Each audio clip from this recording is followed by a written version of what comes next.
Okay, so today we shall do a quick recapitulation of the chapter All Summer in a Day.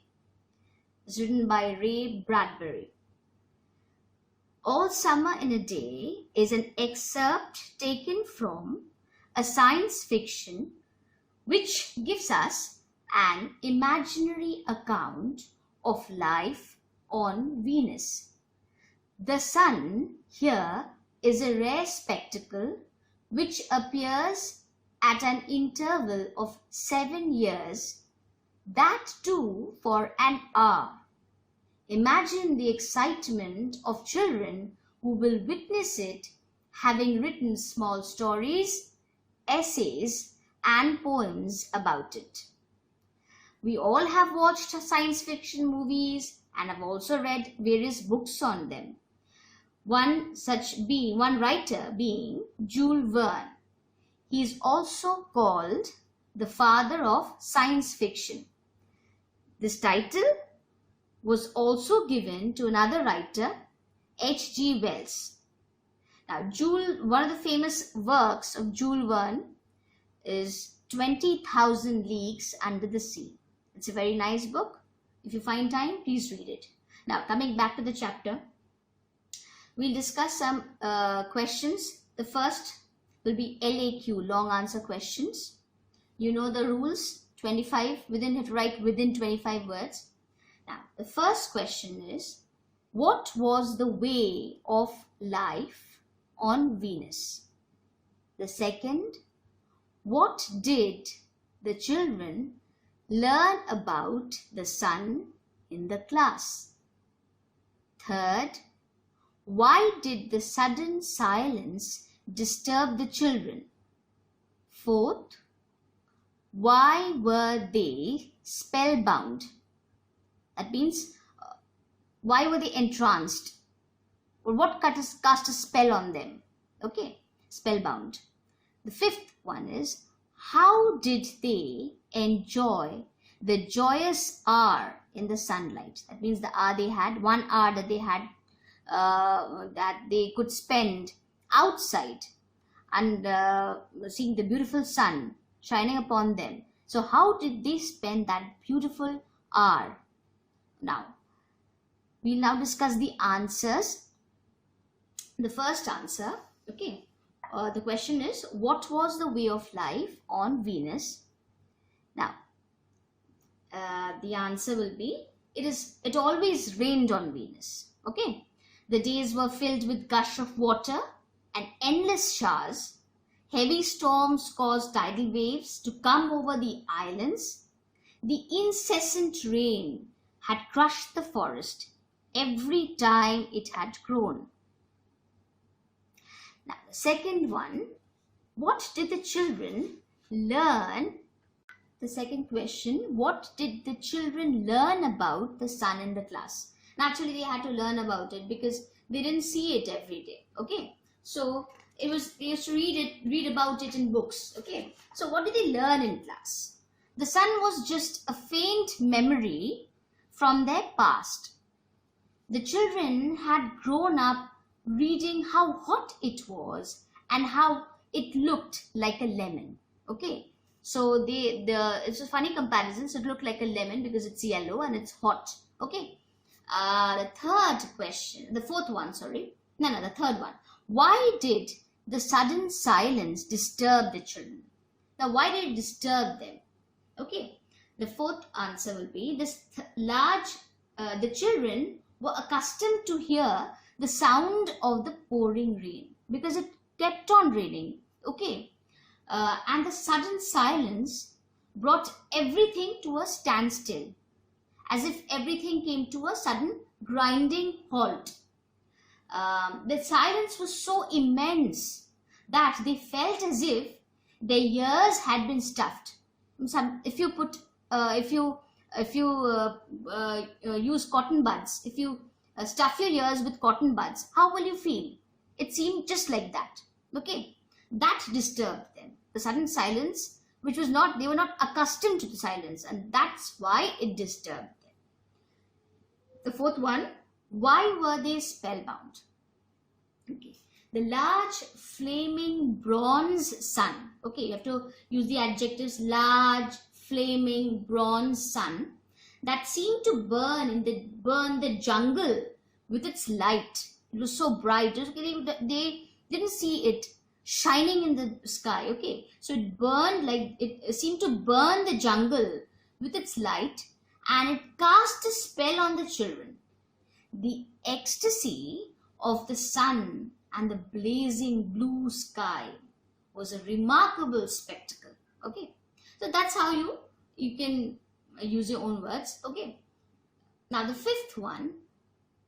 How did they enjoy the joyous hour in the sunlight? Now, they knew they had only an hour to enjoy themselves. Now, what did they do? Knowing that they had only an hour, the children rushed out to feel the warmth of the sun. That's something they don't get every day. Understood? If something is rare, actually you like it, you will try to experience it. So that's what they are doing. They took off their jackets to feel the warmth spreading across their arms. They played among the trees and lay on the dark, overgrown forest floor, which served as a mattress. Okay, the forest kept on growing, the dense undergrowth. Okay, they squinted at the sun till tears stung them. They took in the fresh air and the silence and savored everything. What do you savor? You savor a tasty dish. That's not tasty, but that experience is worth something. The experience, that 1 hour, and that's all they would have for the next 7 years. Okay, so they have to wait after this hour. After this hour is up, they have to wait for another 7 years to look at the sun again. Okay, so they want to savor everything, to experience everything, to take in everything. Okay, so that's how these points should be mentioned, and remember to mention each and every point. The points, they will, when the answers are checked, the matter is most important, plus your grammar and the way you construct the sentences. Now, moving on to SAQs, the short answer questions. The first question is, how did men come to live on Venus? How did men come to live on Venus? Why did they come to Venus? When we know that Earth is the only habitable planet. Okay, so how did they come? That's science fiction. Okay, the second one, what was everyone eagerly waiting for? Third, what are the children in the classroom compared to? Fourth, why were the children unable to recall the sky? Sun. Unable to recall the... That will be sun, children. I made a mistake. Please make sure you don't take down the same mistake. It's there. Why were the children unable to recall the sun, not the sky? Sorry. I made a mistake there. Make sure you don't take it down that way. The fifth one, what horrified the little girl who held out her palm? Now, the answers. The first one, how did men come to live on Venus? Now, men had come by rockets. That's important. That's the point there. From Earth. They set up a civilization in this reigning world of Venus. Now, what was everyone eagerly waiting for? Everyone was eagerly waiting for the sun, which came out at an interval of 7 years. The third, what are the children in the schoolroom compared to? The children in the schoolroom are compared to roses. Like roses, they pressed to each other. They peer out of the window. That means they look out of the window, waiting to have a glimpse of the sun. Okay, to look at the hidden sun. The sun was yet to come out right then. Okay, they were proud. They were near the window, just waiting to have the first glimpse of the sun, eagerly waiting. Fourth, why were the children unable to recall the sun? I repeat, the sun, not the sky. There's a mistake there. Recall the sun Now the children had been on Venus all their lives. They had been only 2 years when the sun last came out. They had long since forgotten the color and how it really was. Okay, so naturally, if you they were only 2 years, so a long time has passed. Okay, naturally they hardly remembered the sun. Okay, it was just a faint memory. Okay, and the fifth one, what horrified the little girl who held out her palm? Okay, the anxiety of the horrified girl who sights the first raindrop is evident. Okay, the falling drops of rain end their delightful time in the sun. Why? Because they know that now the rain would start, and again they would have to get inside. Okay, the horror of the dark and the damp. The dark because the sun would not be there, and the damp because it would start raining again. So the horror of the dark and the damp was again upon them. Okay, and next now we move on to the MCQ section.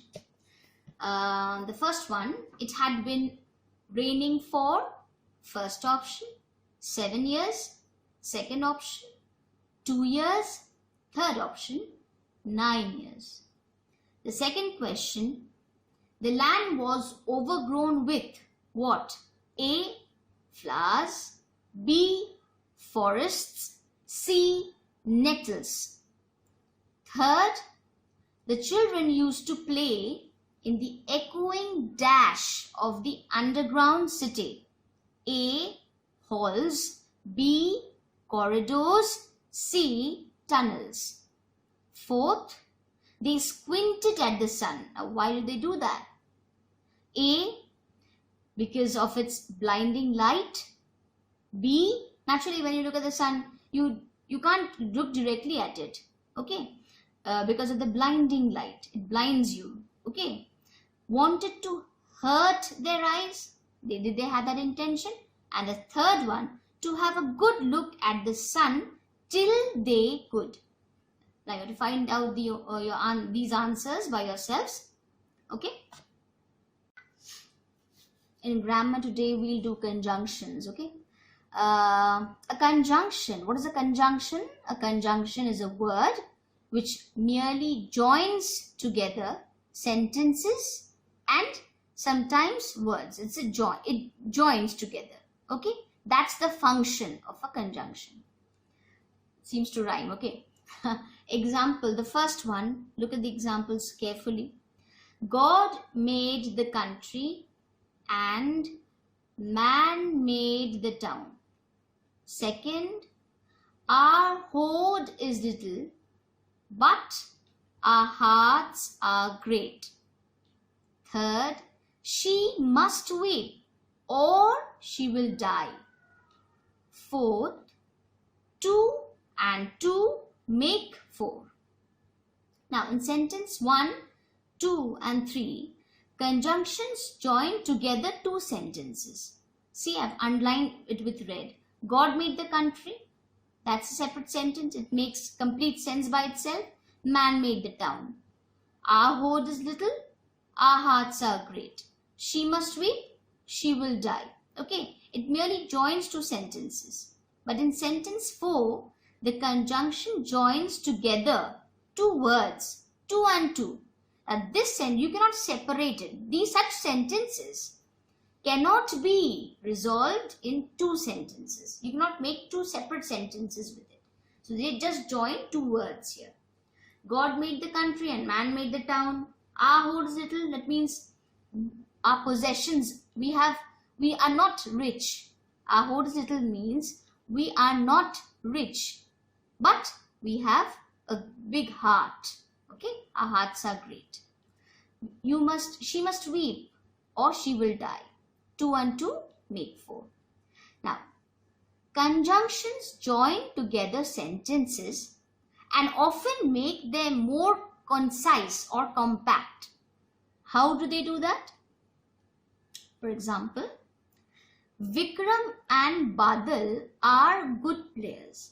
and there is the conjunction. It has been underlined in red. Now, Vikram and Badal are good players. It is a short way of saying what? Vikram is a good bowler and Badal is a good bowler.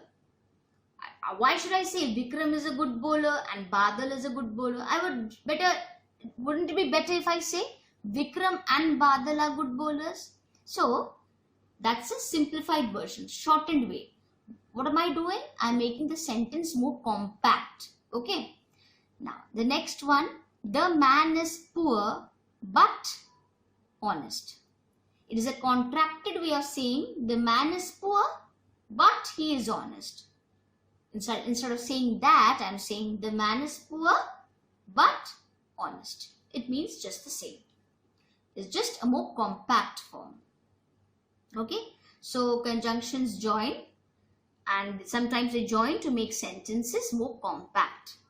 Now moving ahead, some conjunctions are used in pairs. For example, now either or, okay, neither nor. Now these kind of conjunctions are called correlative conjunction. Either or. Example, either take it or leave it. Neither nor. It is neither useful nor ornamental. Both and. We both love and honor him. Though yet. Now, though and yet, see, it's written there. It's very rarely used in the current English. Okay, as you know, language is a means of communication, and with modernization, people suit their way of communication accordingly. So naturally, English new words keep on adding. Okay, new words are coined. Similarly, some old ones are done away with. So, though yet, this kind of construction is not used nowadays. So, it's rare in current English. So, though he is suffering much pain, yet he does not complain. The other examples are whether or, not only, but also. Now, why have I circled those portions and underlined those portions? Now, you will see. When conjunctions are used as correlatives, as I explained before, these are correlative conjunctions. Each of the correlated words, okay, should be placed immediately before the words to be connected, like either or. Either is underlined, or is underlined. It is placed, the correlated words should be placed immediately before. It's placed before the words to be connected. Which are the words that are connected? Take, leave. Similarly, neither nor, words connected, useful, ornamental. Next, both and, words connected, love, honor. Next, though, yet, both words are connected, he and this is also he. Okay, though he is suffering and he does not complain. Understood? Now, we use many compound expressions as conjunctions. These are called compound conjunctions. For example, in order that. The sentence is provided. The notice was published in order that all might know the facts. Next, on condition that. I will forgive you on condition that you do not repeat the offense. Similarly, even if, so that, provided that, as though, inasmuch as well as soon as if. Okay, these are the other compound conjunctions. Now, classes of conjunctions. Conjunctions are divided into two main classes. The first is the coordinating, the second subordinating. What is coordinating conjunction? First we'll do coordinating conjunction. Coordinating conjunction joins two independent statements. That means two statements which are not dependent on each other for its meaning. Both stand separately, both make complete sense. They are not dependent, that means they are independent. Okay. The first one is cumulative or copulative. It adds one statement to another. For example, we carved not a line and we raised not a stone.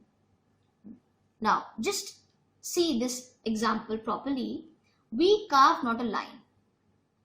If we keep that separate, and we raised not a stone, both make complete sense even if the and is not there, and those are used in two different sentences. Okay. Adversative. The next one is adversative. What does it do? It shows opposition or contrast. He is slow, but he is sure. He is slow, but he is sure. It's a contrast. The next, disjunctive or alternative. It shows choice. She must weep or she will die. Either she weeps or she dies. So suppose sometimes you get a shock, sometimes you are so much in grief that maybe you can't cry. People respond in different ways. Some people cry a lot, some people cannot cry. And when a person does not cry, that person suffers a lot. And the emotions, if they are not let go of, it will keep on penting up and it will cause trouble. So if you do not weep, you will die. So it's a choice. She must weep or she will die. Then elative. It shows inference. That means to draw a conclusion. Something certainly fell in, for I heard a splash. That means she heard a splash and therefore she concluded that something had fallen in. Once, when she heard a splash, she came to the conclusion that something must have fallen in, therefore she could hear the splash. Next, subordinating conjunction. It's classified according to their meaning. First, time. I would die before I lied. That shows time, before. Cause or reason. As he was not there, I spoke to his brother. That means, since his brother was not there, since he was not there, I spoke to his brother. So I'm showing reason, cause. Next, purpose. He held my hand lest I should fall. That means, if he would not have held my hand, I would have fallen down. Okay, so that was his purpose. He held my hand so that he could keep me from falling. So he held my hand lest I should fall. Result or consequence. He was so tired that he could scarcely stand. He was so tired, that means as a result he could scarcely stand. Next, condition. Rama will go if Hari goes. Means Rama will go only if Hari goes. It shows condition. Next, concession. Expresses an idea that suggests the opposite of the main part of the sentence. Information in the independent clause indicates a concession or an unexpected result of something in the dependent clause. I will not see him though he comes. Okay? Though he slay me, yet I will trust him. Just shows idea, just a contrast of the main idea. Then we have comparison. He is stronger than Rustam. That means comparing between two people, Rustam and somebody else. Is understood, therefore it is put in brackets. That means you can do away with it.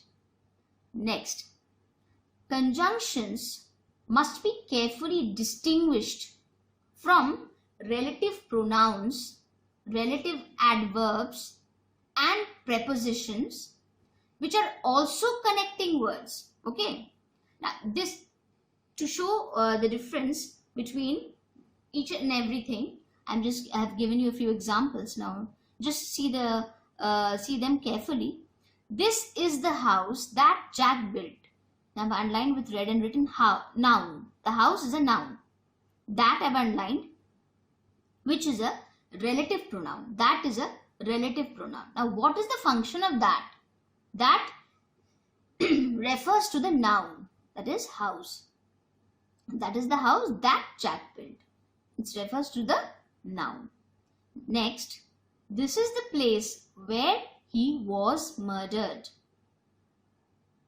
Was murdered is the verb and where is the relative adverb. What is the function of a relative adverb? It modifies the verb. What is the function of a relative adverb? It modifies the verb. What is the verb here? Was murdered. Next, he sat beside Rama. Now, beside is the preposition. Now, what does it do? It governs a noun or a pronoun. Okay, noun here is Rama. He is the pronoun. It governs both the noun and the pronoun. Shows a relation.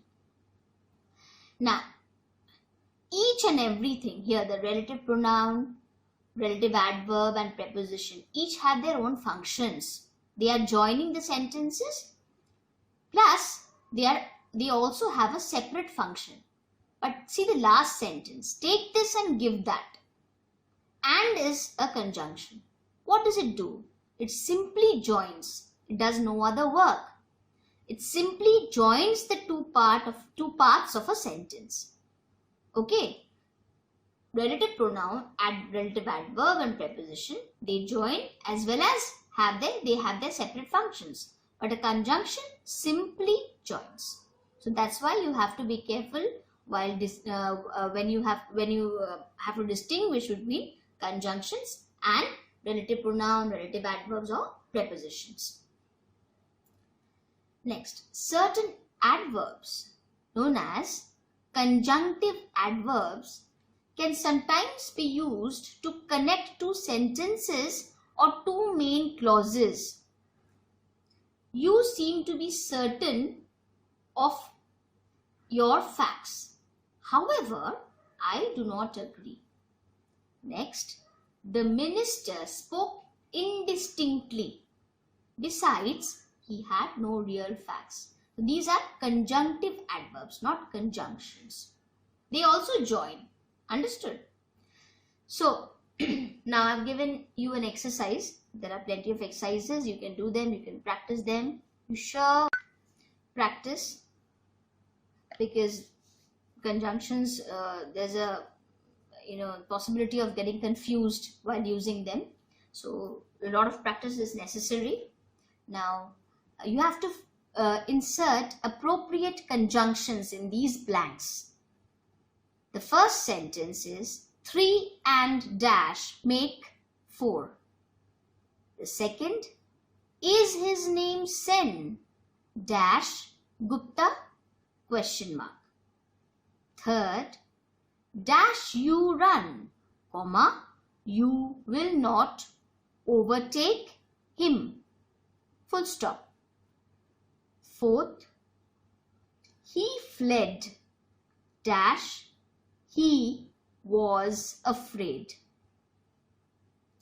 Fifth, he was punished, comma, dash, he was guilty. 6.